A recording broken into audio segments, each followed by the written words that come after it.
Il s'arrête. Ah oui, c'est vrai. La machine, elle Tu veux part pas. recommencer du début? Oui, oui. Allez. Allez.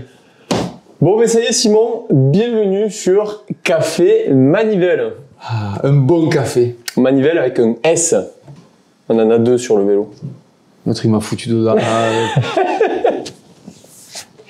Ah, tu veux que je te le recommence? Eh ben oui, qu'est-ce que tu veux qu'on fasse là, l'autre, qu'est-ce que il change tous les plats là, toutes les 2 secondes. Ça y est, Simon, bienvenue sur Café Manivelle. Bienvenue à tous. Eh bien, c'est à toi qui relance, non? C'est toi qui relance. Je m'attendais à ce que tu me replaces une merde au milieu là, quand je voulais le faire. Tu m'as dit que non, même. Ah, mais voilà. C'est bon. Tu m'as dit non, moi j'écoute le chef. Hein. Bon, Simon, ça y est, bienvenue sur Café Manivelle, enfin. Il est là ce café, depuis qu'on l'attendait. Ouais, ça fait un moment qu'on y travaille. Il est plutôt stylé. Il est chez toi, il faut le dire. Mais surtout, sur tous les réseaux, on y revient en fin d'épisode. Exactement. On va parler café. Je crois qu'on va essayer de goûter et devenir des experts dans ce domaine-là, mais on va surtout parler de manivelle, donc de vélo. Principalement. Et c'est quoi Café Manivelle? Qu'est-ce qu'on va y retrouver? Énormément de rubriques autour du vélo, comme je le disais, avec mon blabla habituel, forcément. On va aussi parler des vélos, des nouveautés, avec les trapanels. On va parler... Ouais, les trapanels, Simon, c'est plutôt la partie test. Et après, on aura une petite partie actu qui ne devrait pas tarder. On verra quand c'est qu'on met ça en place. Ça, c'est dans les projets. Exactement. Puis tous les tutos que toi, chez toi, là-bas, dans le 81, on appelle les ticous, non, comme on dit? Les ticous, effectivement. Ah. Et puis, on va aller dans nos campagnes, on va aller rencontrer les gens, rencontrer les lieux pour rouler, découvrir les nouveaux spots. J'espère que ça sera la partie où on se fera bien kiffer, autant sur le vélo que les à côté. Ça dépend les lieux, mais j'espère. On verra ce que l'avenir nous réserve. Exactement. Bon, je te fais un café, on passe à côté pour discuter un peu plus posé. Allez, serré pour moi. Et n'oublie pas le sucre. Ouais, et après on va parler d'amateurs de café. Le monsieur, il sucre.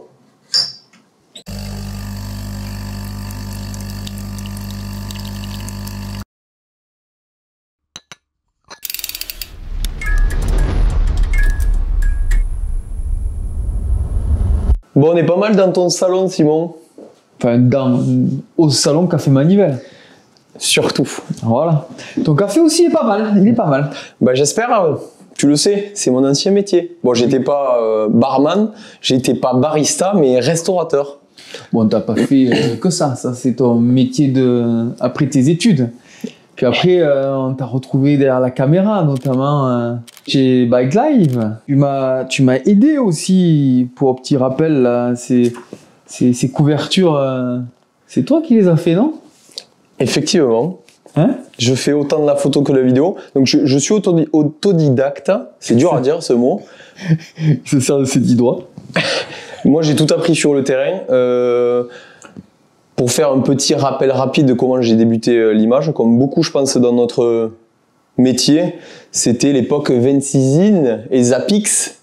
Tu te souviens de ça? Ouf. Où on essayait d'être la vidéo du jour à l'époque, et c'était surtout pour mettre en valeur nos, je sais pas si on peut appeler ça nos trucs les plus extrêmes, où c'était pas ouf quoi.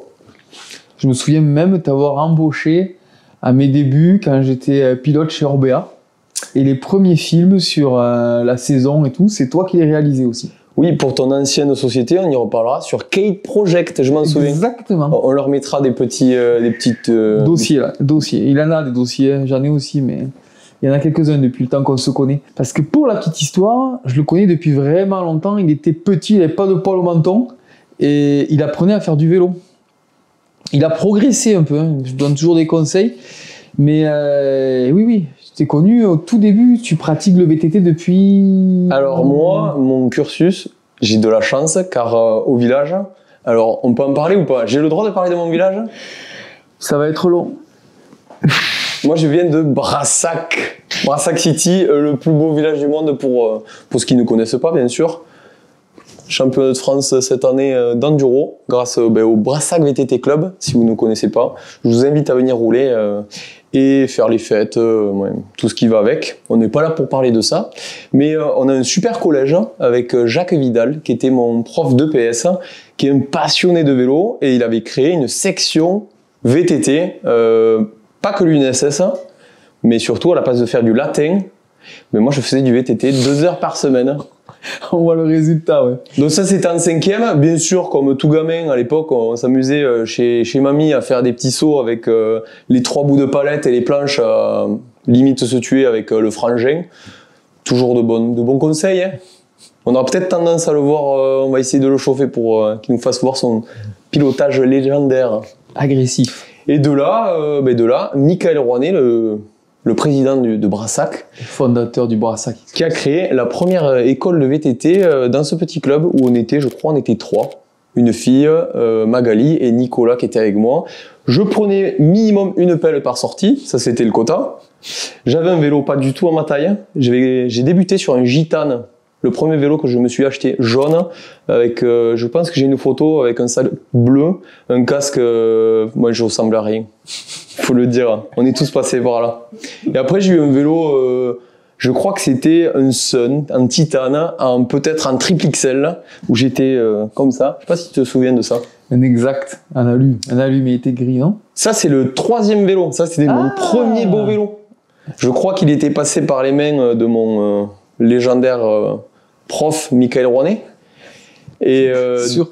Ouais, j'avais une Fox, j'avais du XO, j'avais des Mavic, je crois que c'était des Crossmax. Et c'est l'air, gris. Exactement, c'était flambant.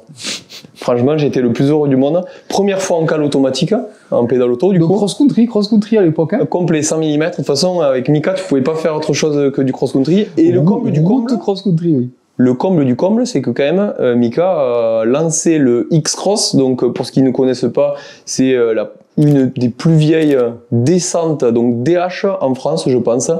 L'épreuve a aujourd'hui 24 ans. Donc ça commence à dater. Ouais, c'est vrai. Donc pour un crosseux, il a eu l'idée de... Pas l'événementiel, hein. Tout ce qui fait waouh, on peut y faire confiance. Et de là, après, on a connu le Team Sun, par le biais de Mika, et vu que c'était à Sengo, moi je te badais à l'époque, hein. Peut-être moins maintenant, on va pas lui faire des... Et il se perd dans ton village. Ouais. Ouais. Et on a eu un co-factory avec Sun à l'époque.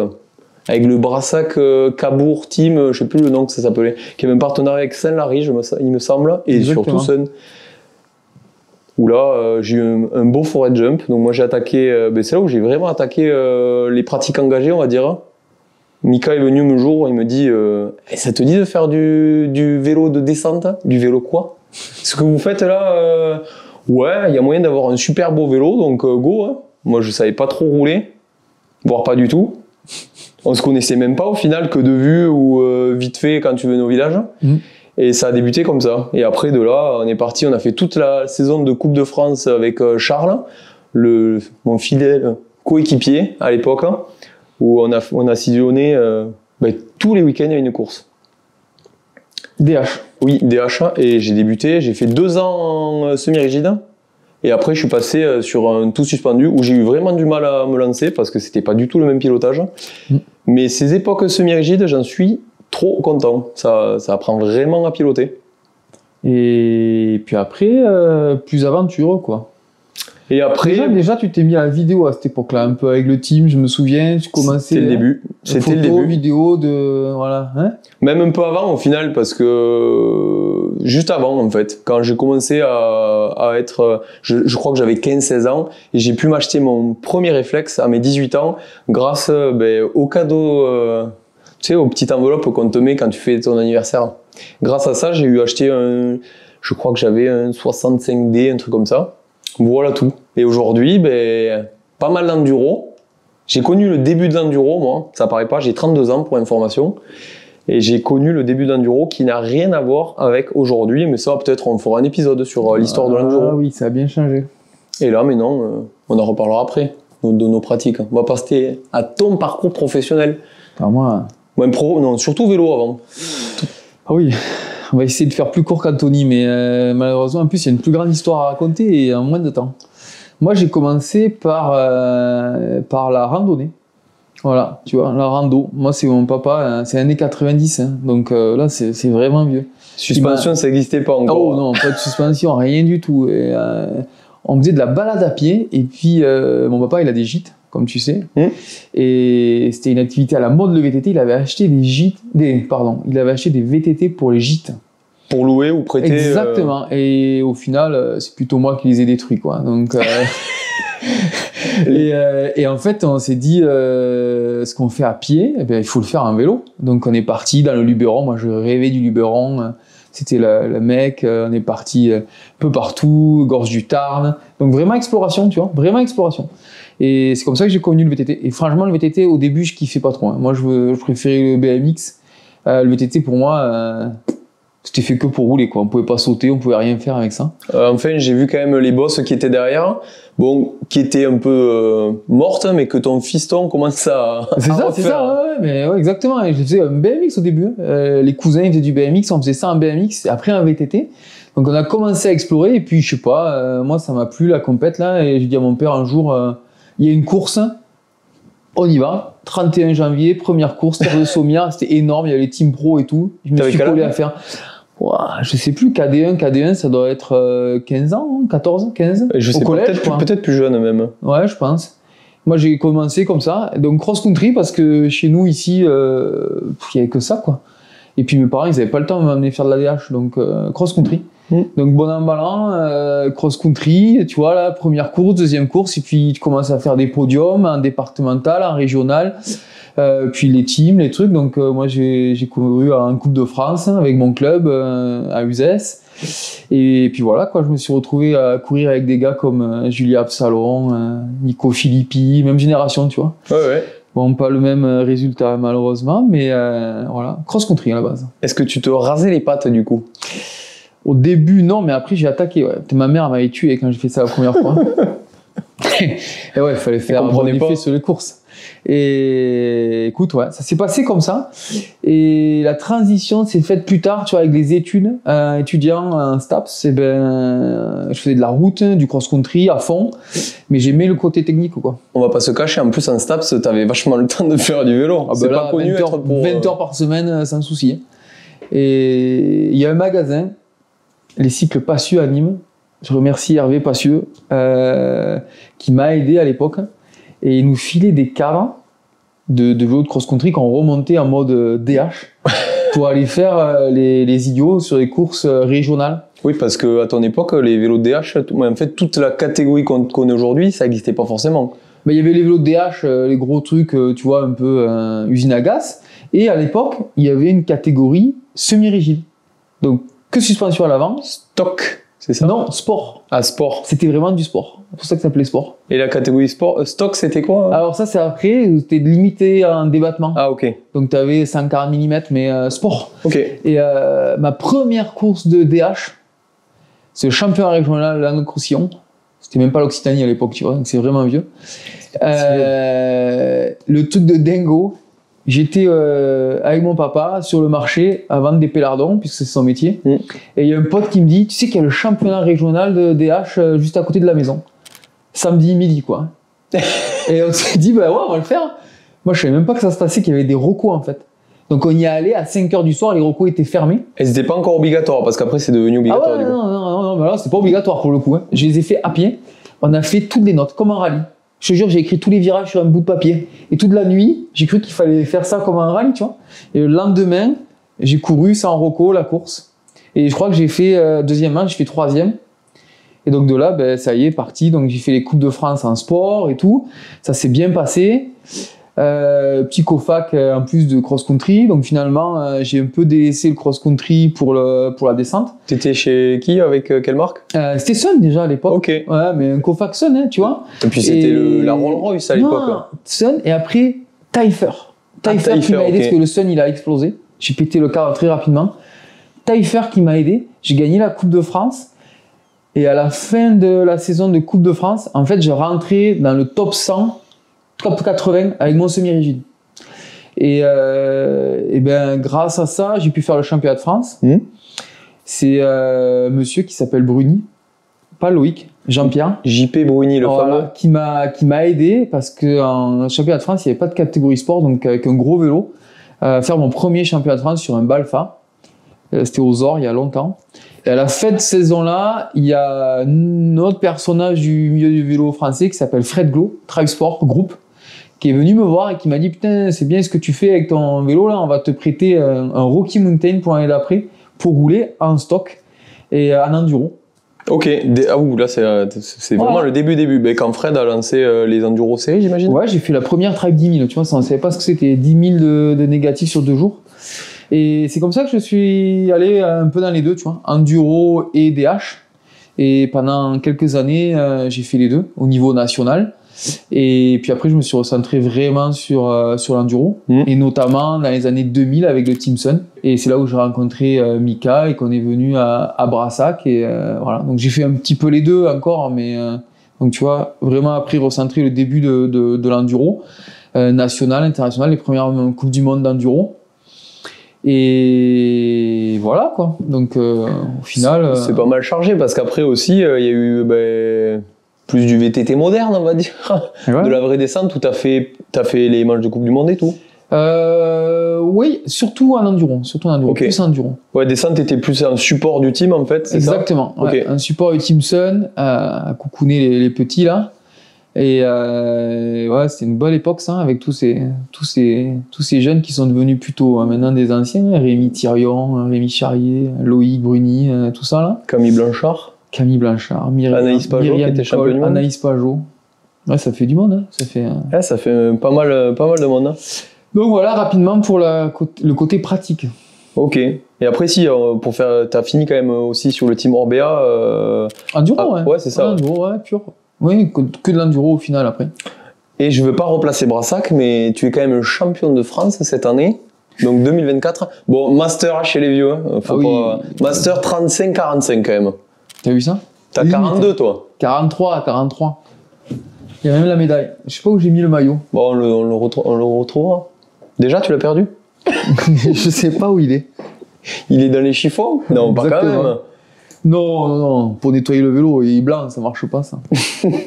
Bon, après, parcours pro. Donc toi, t'as commencé par... Ouais, pour faire simple, moi j'ai fait cursus hôtelier, BEP, bac pro, BTS, licence avec une prédominante marketing et gestion. Et j'ai fini dans la conception de cuisine professionnelle. Tu vois. Rien à voir avec le vélo. Ouais. Et pour information, j'ai dessiné la cuisine à Alexandre Mazia, qui est 3 étoiles Michelin à Marseille. Ça, c'est une petite fierté personnelle. J'imagine que vous en foutez, mais bon, je le place là. Et après, écoute, j'ai bossé en tant que responsable de resto. J'ai ouvert un hôtel.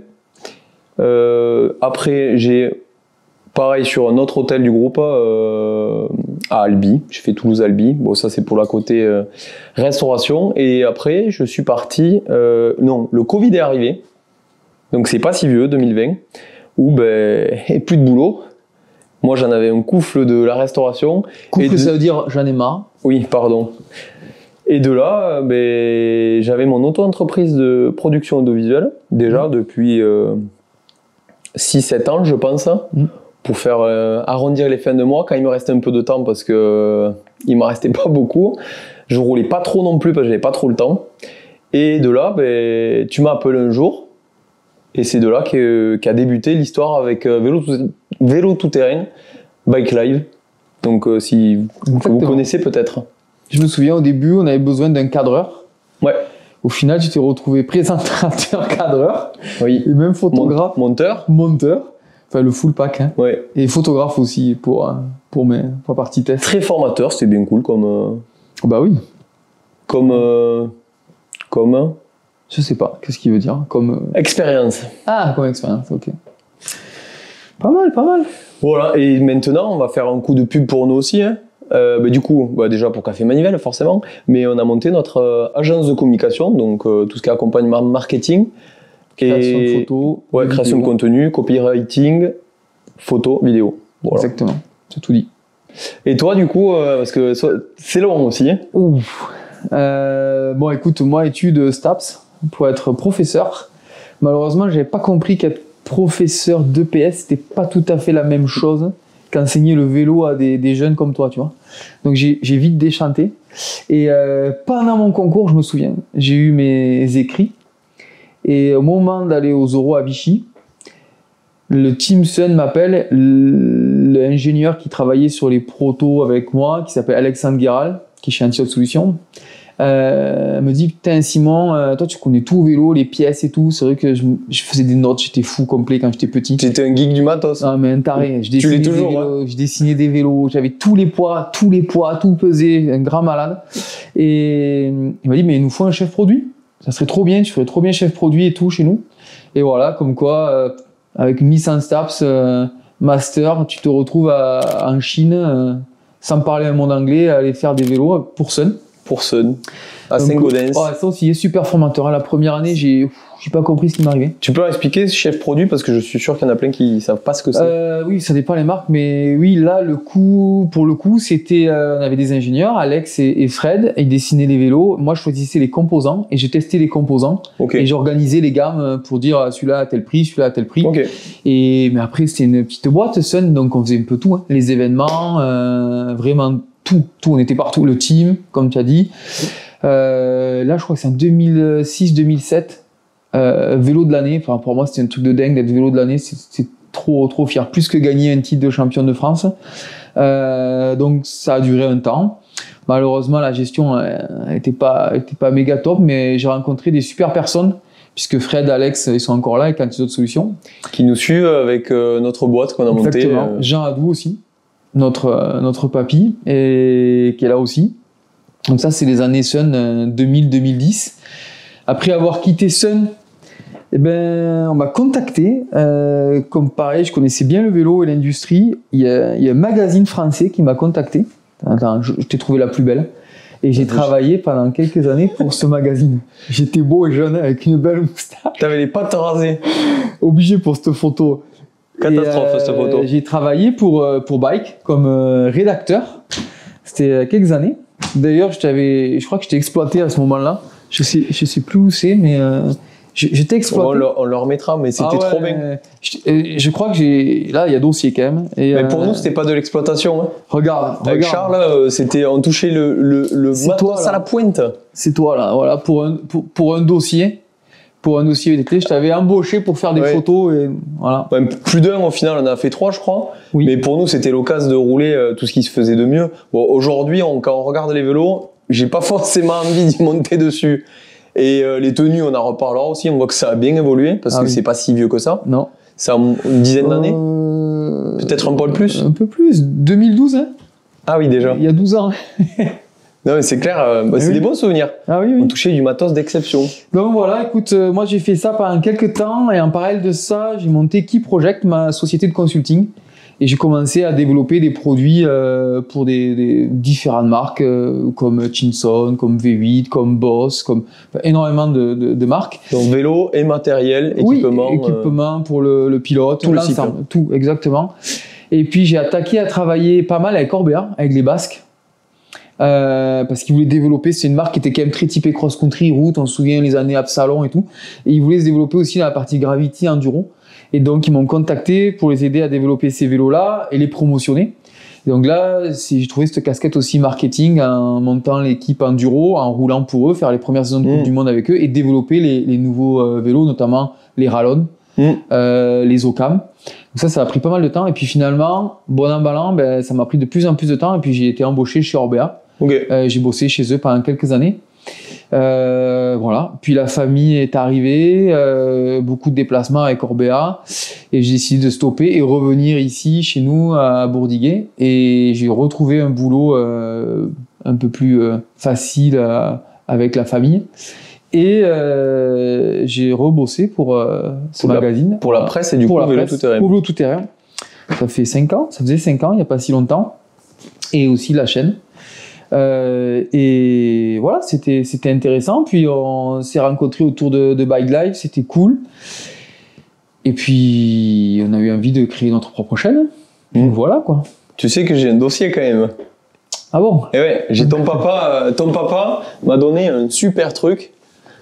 Oh oui. La première coupe de Simon André et les premiers tutos pilotage, en l'occurrence ici. Ah ouais, tuto pilotage.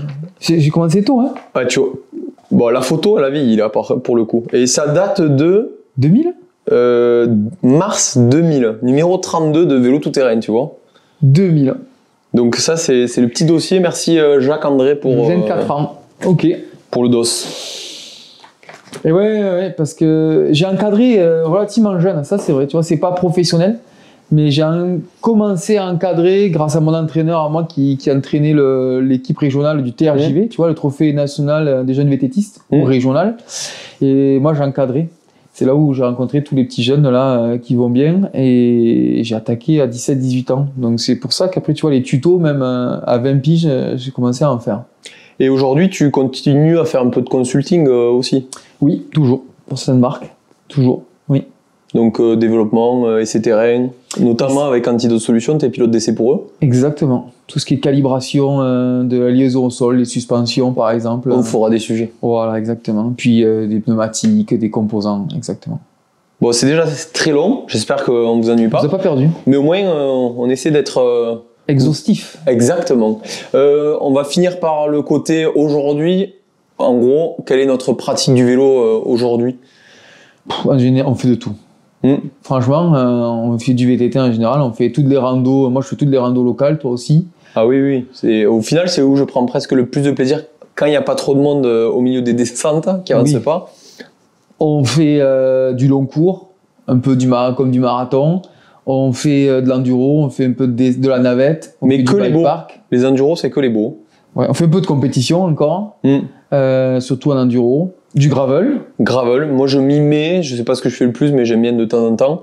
Surtout quand je vais avec madame qui débute le VTT, ça me permet de pas me sentir, de pas me faire chier en fait.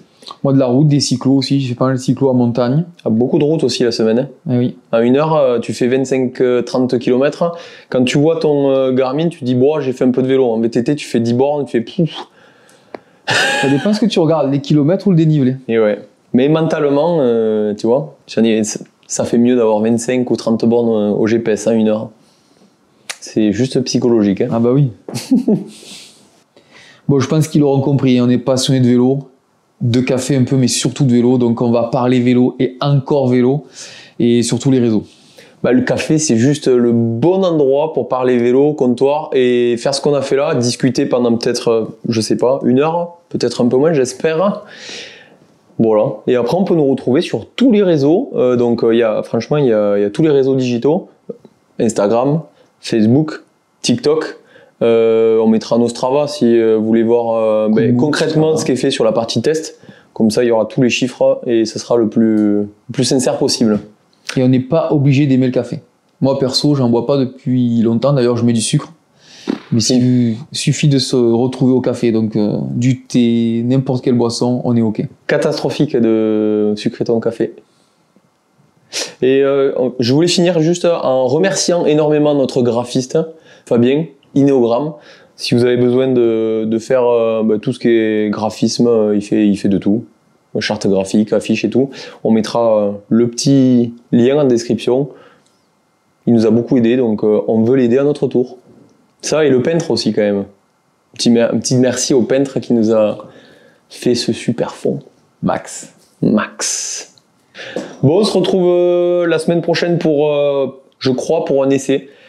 J'espère. Donc rubrique les trapanels. Voilà. On débute vraiment le parti vélo la semaine prochaine. Merci de nous avoir suivis. On va peut-être pas le dire à tous les épisodes, mais abonnez-vous partout. On met tous les liens en description. C'est la meilleure façon de nous aider auprès des marques qui nous fassent confiance.